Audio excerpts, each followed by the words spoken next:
이 비인두암이 무서운 이유가 걸렸을 때 통증보다 치료할 때, 그리고 치료가 끝나서가 더 아픈 병입니다.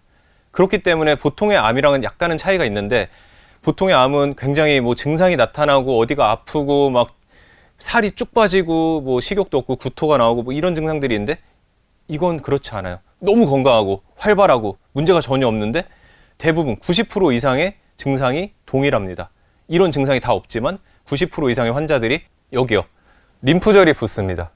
림프절이 붓고 약을 아무리 먹어도 낫지를 않아요. 그래가지고 병원에 가서 수많은 약도 다양하게 처방받고 해도 낫지 않고, 결국엔 찾다 여기는 이제 전이가 된 경우가 많고, 결국 원바람을 찾다 보면 비인두에 암이 있었던 게 90% 이상의 환자들의 공통점이죠.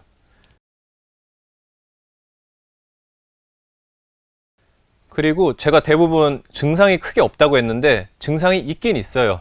그 살 빠지고 암 환자의 전형적인 그런 증상은 아니지만 전조 증상이 조금 다릅니다.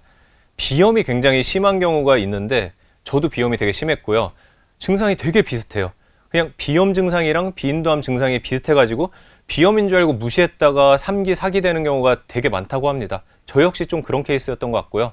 제가 비염이 없었더라면 좀 코 막힘이 심하거나 코가 되게 답답하거나 아니면 뭐 그런 증상들이 있으면 좀 더 코에 대해서 저 원래 안 그런데 좀 검사해 주세요라고 했겠죠. 근데 저는 이제 항상 비슷한 증상이고 코 답답하거나 뭐 환절기 때 재채기, 콧물 좀 있고 하니까 저는 그냥 비염인 줄 알았습니다. 근데 그게 결국 비인두암의 전조 증상이기도 했더라고요.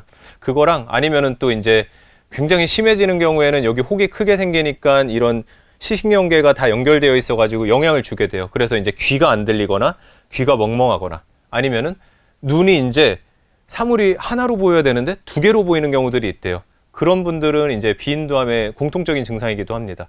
그리고 아니면 코피가 좀 자주 나거나. 그러니까 되게 애매해요. 사실 이거는 매우 건강하고 암이 없거나 이런 사람들도 누구든 겪을 수 있는 증상들이고, 반대로 암에 걸렸는데도 이런 증상이 일반인보다도 없는 사람이 있어요. 그러니까 정말 애매한 암입니다. 그래서 이 암의 공통점이 1기나 2기에 발견되는 경우가 거의 없어요.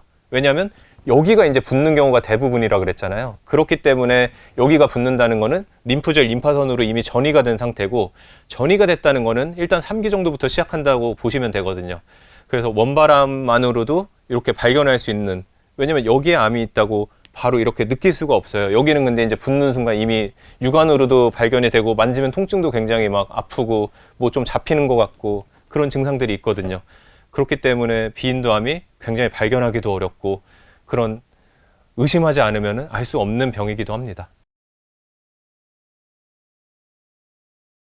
그래서 저는 한 가지 팁을 드리고자 해요. 비인두암을 좀 미리 알 수 있는 방법. 뭐냐면, 수시로 자기가 이제 코에 대해 좀 걱정이 있는 사람은 코에 내시경을 집어넣어 보면 됩니다. 내시경을 한 번만 넣어보면 바로 이 뒤에 비인두에 암이 있는지 종양에 대한 유무를 확인할 수 있어요. 그렇기 때문에 어떻게 보면 코 내시경, 목속 내시경 요 두 개만으로도 100% 확인이 가능하거든요. 근데 요 간단한 거를 못 해가지고 이렇게 2년, 3년 지나가지고 발견되시는 분들이 굉장히 많아요. 솔직히 우리가 살면서 감기나 배탈로 뭐 검사는 해도 이렇게 코 속에 내시경을 넣는 경우는 많지 않잖아요. 독감이 굉장히 심하게 걸리거나 뭐 문제가 있어도 대충 약을 먹고 뭐 코 속 살짝 이렇게 봐서 뭐 스프레이 칙칙 뿌리고 이비인후과에서 뭐 이물질 빼내는 정도, 그 정도만 하지 내시경을 이렇게 비인두 그 검사, 코로나 검사 하듯이 그렇게 깊숙이 하진 않거든요. 그렇기 때문에 스스로 자발적으로 좀 의심이 된다, 나는 걱정이 된다 싶으면은 미리 내시경 검사를 해보고 싶습니다 라고 하면은 바로 확인할 수 있어요. 저도 이제 동생이 걱정이 돼가지고 유전이 혹시라도 좀 있으면은 안 되지 않을까 싶어서 바로 검사하라고 했는데, 동생도 이제 깊숙이 넣어서 검사를 했는데 다행히 비인두암에 대한 그런 종양은 보이지 않았습니다. 그래서 여러분도 그 부분에 대해서 좀 참고하시고 걱정되시면 미리미리 검사하시면 좋을 것 같습니다.